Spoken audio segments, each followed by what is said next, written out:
This is a brand new highest end phone within the OPPO A series of smartphones, the A98. It is priced at 1,399 ringgit and it is boasted to be one of the more affordable smartphones in the market right now. But is that actually true? Let's find out. The OPPO A98 is a fairly simple phone overall. As you can see here, it uses a very similar design language when compared with the OPPO Reno 80 5G, as there is this, not sure what's this called, cutout, whatever you want to describe it. But as you can see here, there are some starry reflections going on at that area. Other parts of the back panel are made out of a matte plastic finish, which I really like since it is also slightly rougher in terms of texture, but it is still smooth for me to glide my finger across. Practically, there is not gonna be any fingerprints at all, which is very good. Surprisingly, this phone is also very nice to hold with my hands as well.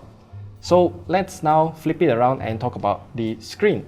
As you can see here, this is a 6.7-inch IPS LCD screen that has a resolution of 2400 by 1080 pixels and maximum refresh rate of 120Hz.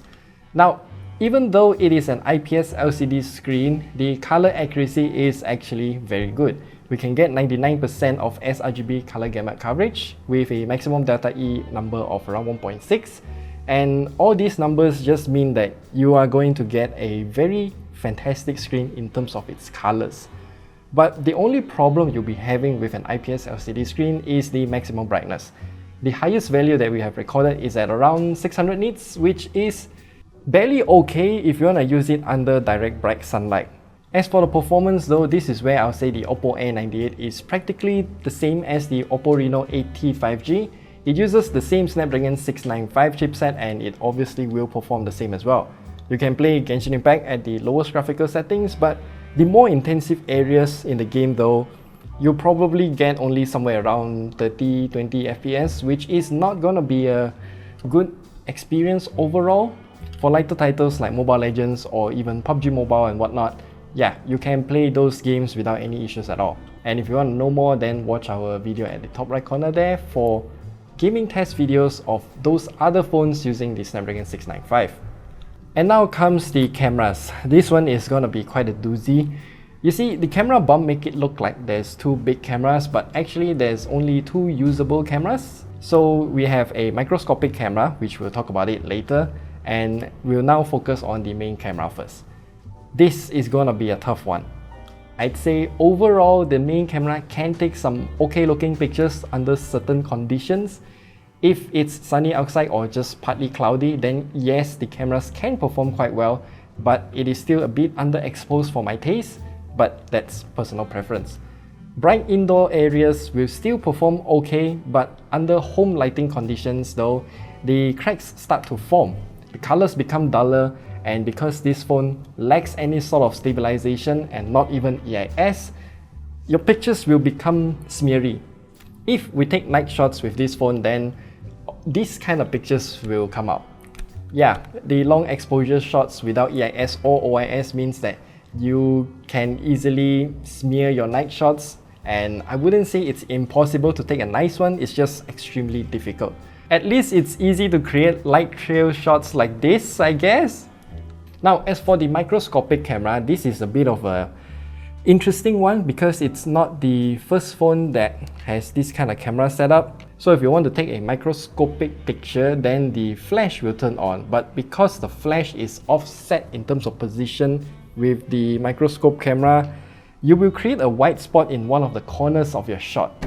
That will happen consistently, which I just don't know why they don't put a ring light around that microscope camera that would improve everything all at once.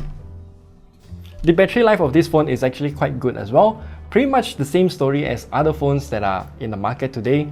5000 mAh battery, and we can get around 13 hours with our standardized battery life test. And it's also in line with other phones with the Snapdragon 695 chipset.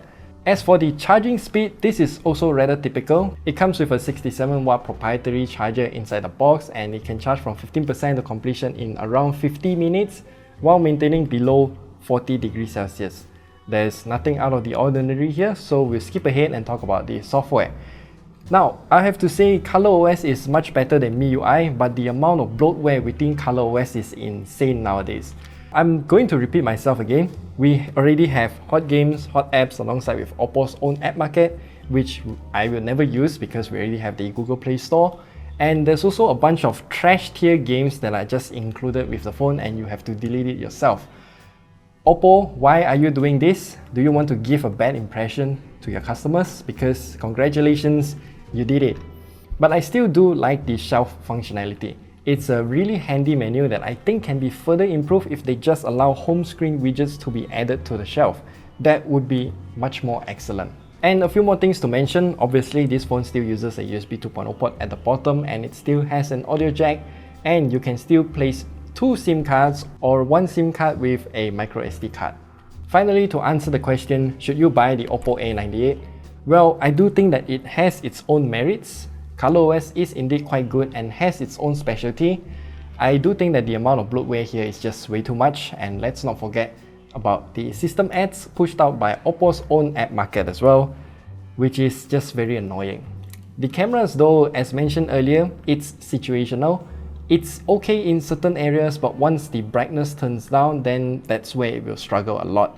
As for the price of 1,399 ringgit, you be the judge. I still think that it's a bit too expensive for what it's asking for. So that's it, that's all we have to share with you about this phone. What do you think about it?